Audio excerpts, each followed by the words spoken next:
You guys, KB, and today we are going to do the 13th episode, I believe, of the Udinese career mode. We are in the transfer window here, and we are going to sign some players this episode for sure. And one of the signings we do make is from this club we are playing now, Cagliari, I think it's pronounced.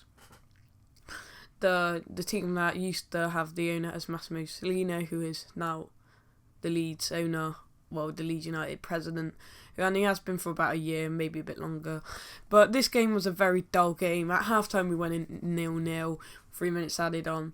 We were playing very defensive, so were they, but I tried to get every attack I could, and they didn't even have a shot, so yeah, they weren't the best really, but the game was just a bit dull, nothing much happened. They were shielding the ball loads since about the 80th minute.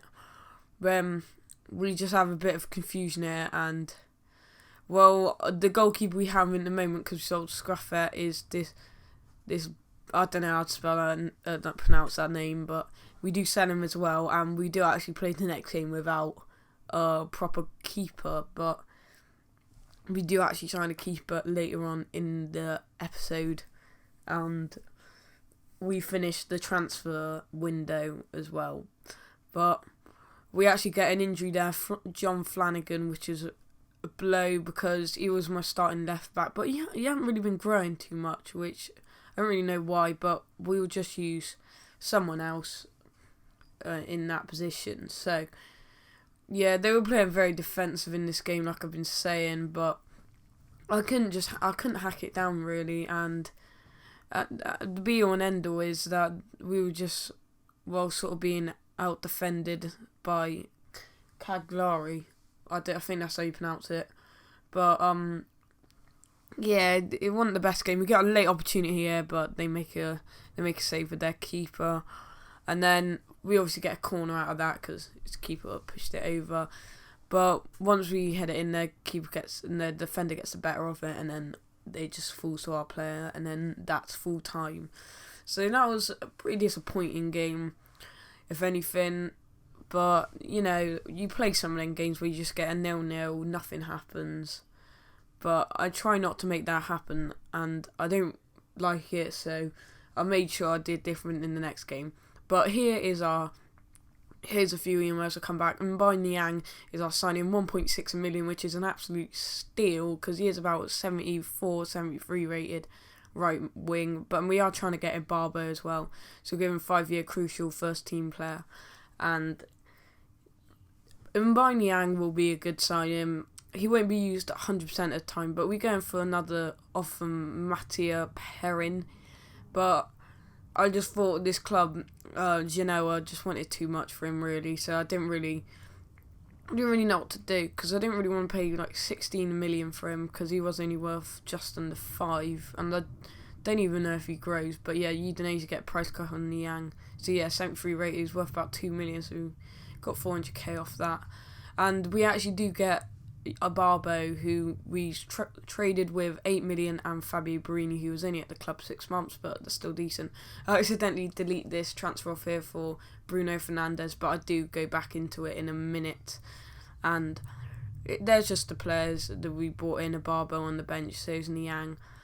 But a Barbo has joined, and here's the transfer offer for Bruno Fernandes, and they asked 9.5 million. I was like, I don't really want to sell him because I was short on players, and I don't think that's enough, so I was just like 50 million, just under 50 million, but obviously they said they didn't want to spend that much. But we're going for Anthony Lopez, who is still 24 years old, pretty young keeper with potential, and he is, in the high 70s, which is sort of what this team is, really. It's sort of a high 70s team, a few 80s here and there, and the odd silver being 74 below. But like I was saying, Ibarbo gets his debut, but he gets the first assist in his game. An assist for their team. He heads it straight back to him, and that is 1-0 to Empoli. And we did put, I think, Alan in goal, or the Gullarim, or whatever he's called, one of the CDMs. So one of them was really small, so I needed a keeper. I was thinking about getting someone on a free agent because I was that low, but I've got quite a few people loaned out, which is a bit, well, I can obviously recall them. I've got Pereira at Juventus at the moment. I know that one. I've got a few centre-backs that look decent, but we go into this match 1-0 half-time, and I was like, there's something wrong here, boys. We should be smashing this one. They're like, pretty sure they're both close to the bottom of the league, but it didn't take that long to figure out what was wrong. So I pass it down to a Barbo down a ring, and he just does a player there, runs in, and the player takes his legs, and that is a penalty. The referee points to the spot, and as I thought, Muriel might take it, but they did actually get a red card there for Vincent Larini. I thought, give a Barbo on his debut. Hopefully get a goal there, but I would have obviously taken it with Muriel if I didn't have him, but I wanted to take with a Barbo just to make his goal special because he did set it up, and well, it was one that got fouled, and you could score it if he gets it on target and the keeper misses it. So we step up, and a Barbo just not too much power, right in the middle left, and that's his first goal for the club. Second goal, the Serie A for him. Obviously, he must have scored one for Cagliari. But remember, in this game, this is before he moved to Roma.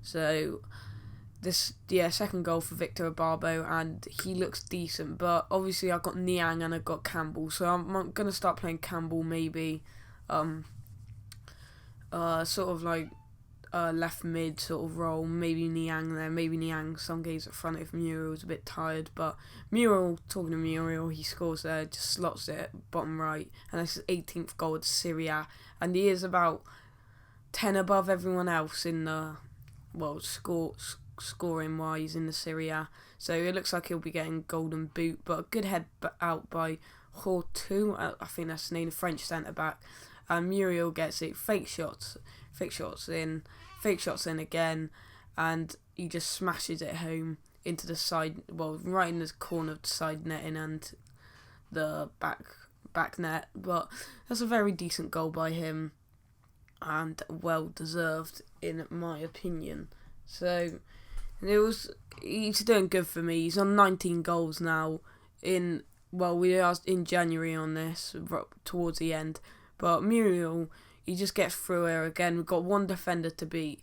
He's 3-1. They've got a player down. He sort of loses the ball, but he gets it back on his left foot through the keeper's legs, and that is a beauty. And you know there's a legend in the making when he does that. Only if he was still 80 rated like he was last year on FIFA, he'd be much better, and he'd probably be more well used. Not that he isn't for them sweaty silver teams, but he obviously not many people can get him for 2k or like 1,000 coins anymore. But nevertheless, still a brilliant finish. And that's his 20th goal of the Serie A so far. And he is about 11. I think the next is Palacio on 9, I think. So I don't think they'll be catching him anytime soon. So I'd say he only needs about 5 goals to secure it for sure. But I doubt he even really needs that. Only about 2. But they're the stats. We win 4-1, which is a brilliant score for us, as we have been on a bit of a drought of winning in the last episode or two. But we get, we just put in an offer for Anthony Lopez for 8 million as they inquire. Well, we inquire for 15, which I thought might cut it down. But I do reject all offers for Luis Muriel, because I just thought I want him at least till the end of the season, so I'll just...